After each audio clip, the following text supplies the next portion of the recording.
Bonjour à toutes et à tous, je m'appelle Hugo Peportier, je suis interne de deuxième semestre du Lézard et aujourd'hui je vais vous présenter un stage junior sur la chorioamniotite et le sepsis chez la parturiente, ce que les anesthésistes doivent savoir. J'ai été encadré pour ce stage junior par le docteur Le Gouez qui travaille principalement en anesthésie obstétricale à l'hôpital Antoine Méclair. On va commencer ce stage par un cas clinique, c'est le cas de Madame B qui n'a pas d'antécédent notable.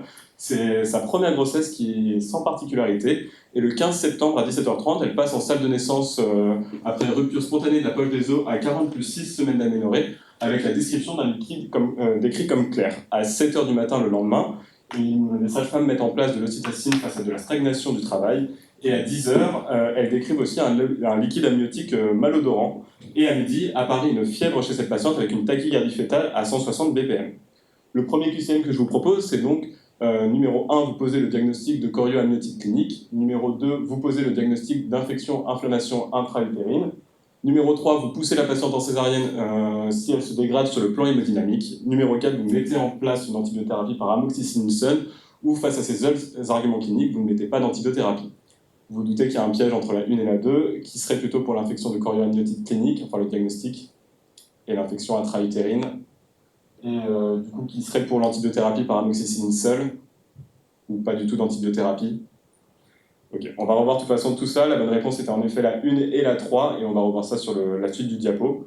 Donc en 2023, l'American Journal of Obstetrics and Gynecology a fait une mise au point sur le diagnostic et la définition de la chorioamniotite qui permet de faire une dichotomie entre la chorioamniotite clinique et l'infection-inflammation intra-amniotique, le triple I chez nous en France. Donc la chorioamniotite clinique, c'est un syndrome qui est caractérisé par une fièvre maternelle supérieure à 38 associée à 2 sur 5 des différentes caractéristiques suivantes qui sont la tachycardie maternelle ou fœtale, une sensibilité utérine, un liquide amniotique décrit comme purulent ou malodorant, ou une leucocytose maternelle supérieure à 15 Giga par litre, alors que, à contrario, l'infection-inflammation intra-amniotique, c'est une association de deux facteurs qui sont la présence de bactéries dans le liquide amniotique associées à des molécules de l'inflammation retrouvées dans ce même liquide. Et on peut voir que Madame B présentait bien donc, le syndrome de chorioamniotite clinique. Une petite mise au point a été réalisée en juillet 2024 par l'American College of Obstetricians and Gynecologists sur la suspicion de diagnostic d'infection intra-amniotique qui fait un point donc, sur la fièvre maternelle, qui considère que la fièvre maternelle c'est en fait une température supérieure à 39 degrés Celsius ou 38 degrés persistant pendant plus de 30 minutes. La fièvre peut également manquer au diagnostic d'infection intra-amniotique, ce qui augmente fortement la morbimortalité maternelle, comme on peut le voir en fait, dans cette étude publiée en 2015 qui en fait, prenait en fait, les patientes décédées d'un sepsis de 1999 à 2006 dans l'état du Michigan, qui retrouvait donc 18% de décès liés à la chorioamniotite. Et sur ces patientes, en fait, 73% de ces femmes étaient apyrétiques au début de leur prise en charge, et environ 25% de ces femmes n'avaient jamais présenté de fièvre tout au long de leur prise en charge. Et enfin, ils soulignent aussi le fait que le diagnostic de certitude en fait, se fait sur prélèvement. Donc en fait, c'est un diagnostic tardif par définition, soit sur amniosynthèse lors de la grossesse ou sur analyse du liquide amniotique post-césarienne ou en salle de naissance. Un peu d'épidémiologie, donc en fait la chorioamniotite clinique, maintenant je vais essayer de faire la dichotomie entre les deux. La chorioamniotite clinique, c'est une infection fréquente qui toucherait 1 à 6% des parturientes à terme. C'est la principale cause de sepsis d'origine obstétricale avec l'avortement sepsis, et c'est responsable d'environ 9% de la mortalité néonatale précoce. À savoir que ça augmente aussi le taux de césarienne à terme par diminution de la contractilité utérine.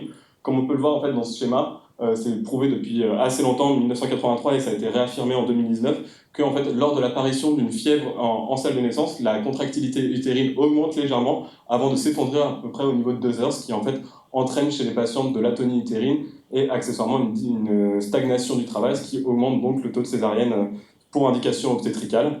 Et alors que justement, à contrario, quand on parle de la chorioamniotite, quand les patientes ne sont pas à terme, on a cette image de boulet de canon avec la femme et l'utérus qui contractent très vite et la patiente qui expulse au final assez rapidement son enfant.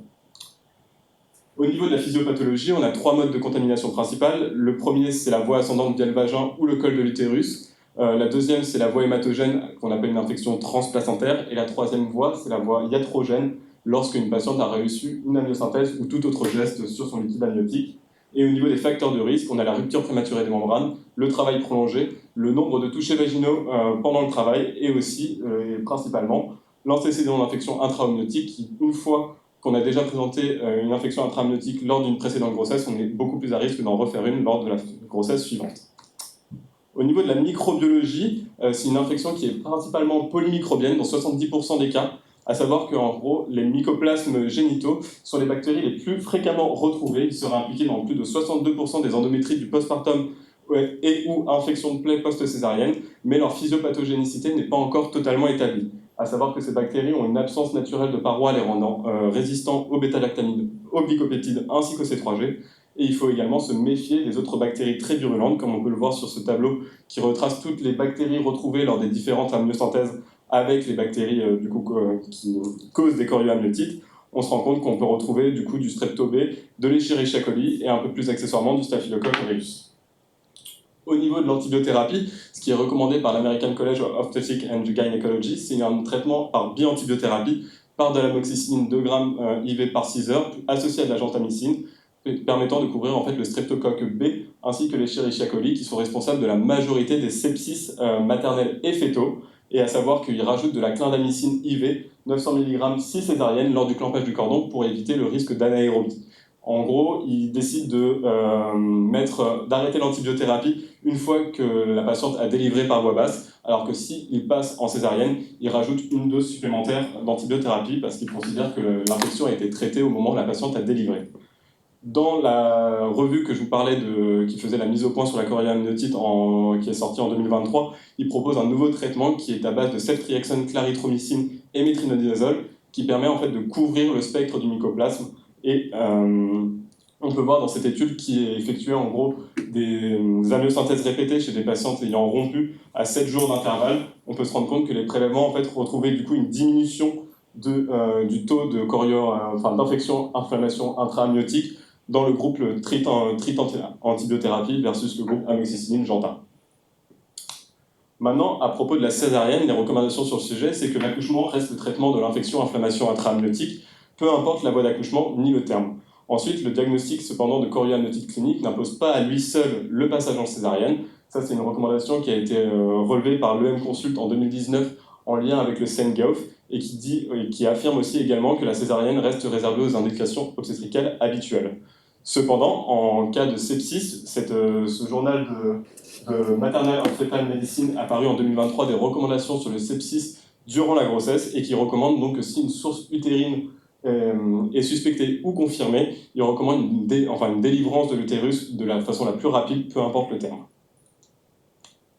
On repasse du coup au cas clinique de Madame B, donc qui est césarisée au final le 16 septembre à 17h sur des ARCF, et elle présente une hémorragie du postpartum sévère avec 1,5 litre de saignement sur de l'atone utérine, ce qui relate au fait que justement les patientes contractent moins et donc sont plus à risque de faire une HPP.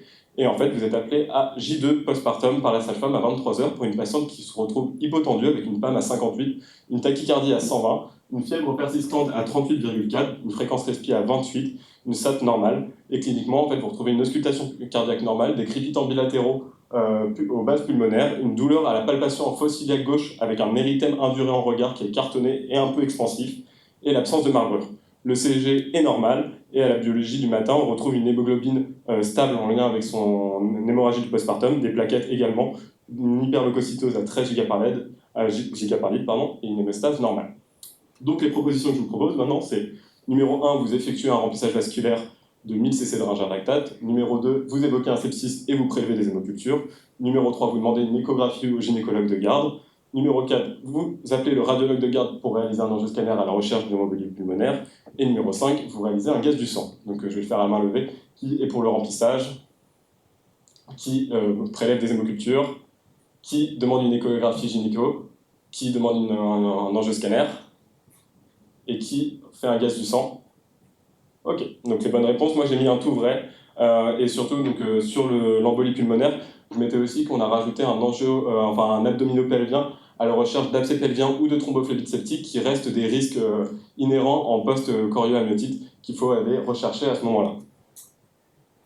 Donc maintenant on va passer sur la deuxième partie de cette présentation, donc le sepsis et la grossesse. Donc c'est actuellement la deuxième cause de décès maternelle aux États-Unis. C'est une complication qui reste rare avec un taux d'environ 12 pour 10 000 naissances. Et en rapporté sur nos chiffres français avec environ 800 000 naissances par an, ça fait un total d'environ 1000 patientes. À savoir que le sepsis et la grossesse, il y a un retard de prise en charge qui est fréquent, comme on peut le voir dans ce tableau de l'Embrace UK, qui est paru en 2014. En fait, c'est une revue des différentes causes de mortalité maternelle en Angleterre, qui retrouve que sur 83 causes de décès dues à un sepsis, on avait 63% des patientes chez qui en fait une amélioration de la prise en charge avait été soulignée et qui aurait pu changer le pronostic de ces patientes. Donc ça montre bien que le sepsis maternel doit être reconnu et doit être traité rapidement pour permettre une amélioration franche de ces patientes et de cette mortalité. Quels sont nos outils de diagnostic? Donc les définitions et les guidelines de la Surviving Sepsis Campaign s'appliquent également chez la femme enceinte, avec le principe de Golden Hour qui s'applique également. Quelques nuances cependant sont à noter chez la femme enceinte.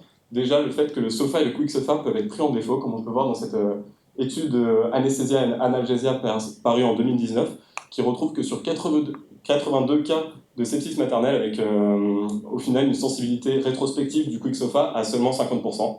À savoir également que la lactatémie peut être prise en défaut pendant la période du travail, en effet, chez des patientes qui poussent et qui font beaucoup d'efforts en anaérobie. Il est assez fréquent, en fait, au final, quand on fait des gaz du sang pendant la période du travail, de retrouver une hyperlactatémie supérieure des fois même à 4 mmol par litre, qui est tout à fait normale et physiologique.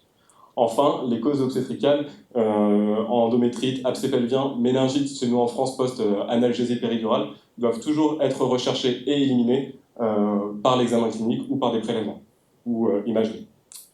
Revenons au cas de Madame B, qui a une PAM qui s'améliore après 1 litre de remplissage, des constantes qui restent globalement équivalentes.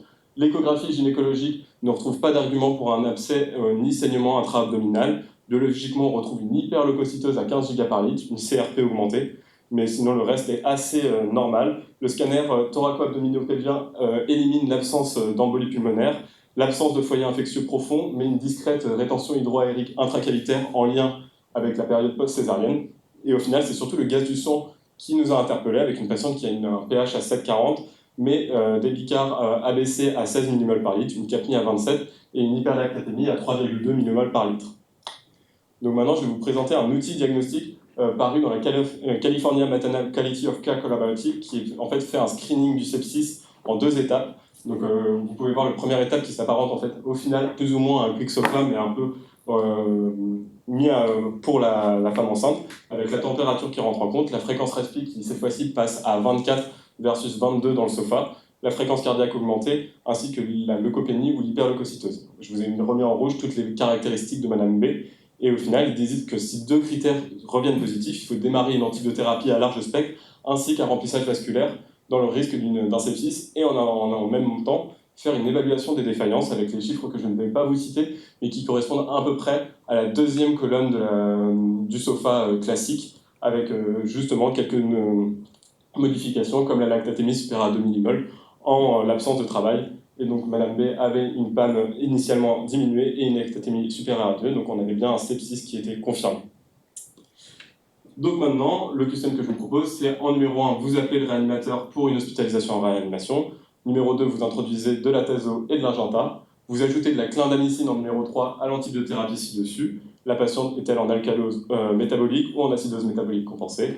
Donc pareil, à main levée, qui est pour l'hospitalisation en réa, qui met de la tazo et de l'Argenta, qui met de la clindamycine, qui dit qu'elle est en... Bon, l'alcalose et l'acidose, c'était s'il y avait des externes.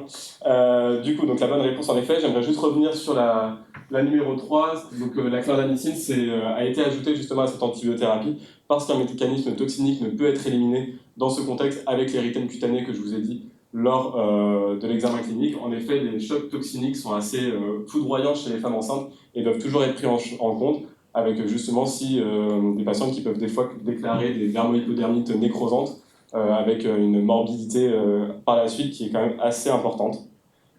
Et donc, pour finir le cas clinique de Madame B, la triple antibiothérapie est débutée par Tazogenta, qui reste l'antibiothérapie recommandée par les guidelines du sepsis post-chorioamniotite, si jamais elle se dégrade. Et enfin, la patiente, au final, présente une hypotension persistante avec hyperlactatémie et nécessitant l'introduction de noradrénaline. Donc cette fois-ci, on rentre vraiment dans le cadre du choc septique. Et au final, les hémocultures qu'on avait prélevées la veille reviennent positives à BGN en 13 heures.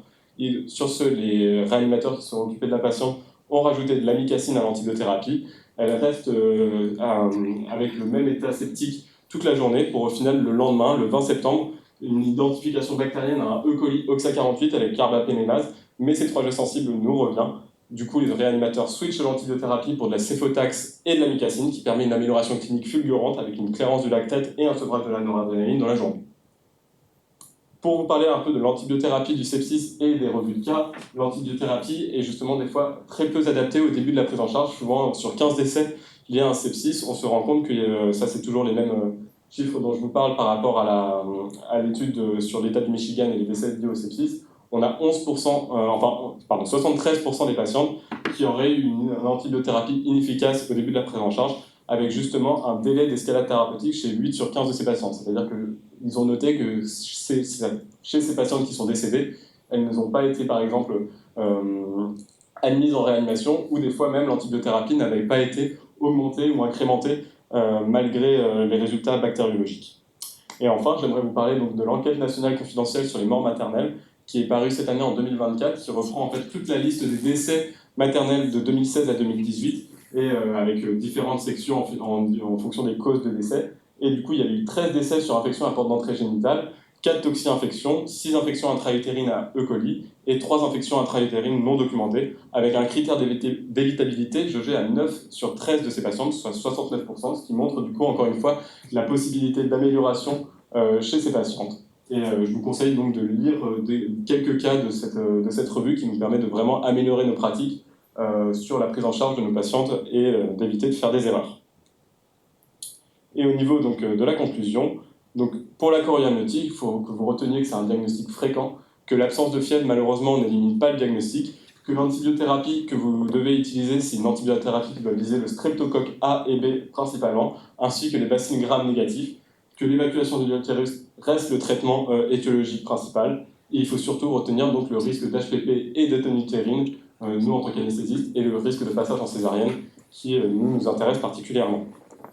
Ensuite, chez le sepsis, chez la parturiente, il faut penser donc aux causes obstétricales, principalement, et il faut absolument les éliminer. Et pareil, ça reste un diagnostic complexe chez la parturiente qu'il faut toujours évoquer, des fois même mieux vaut évoquer à tort un sepsis qu'au final ne pas le traiter. Et enfin, le sepsis se dégradant malgré une antibiothérapie, il faut aussi penser à l'antibiorésistance et au fait que dans notre écologie locale, on peut se retrouver avec des patients comme Madame B qui se retrouve en fait avec des E. coli multirésistants alors qu'elle n'avait pas voyagé, et qu'elle n'avait pas consulté à l'hôpital sur les différents mois avant son hospitalisation. En tout cas, je vous remercie de votre attention et j'espère que je reste disponible pour toutes vos questions.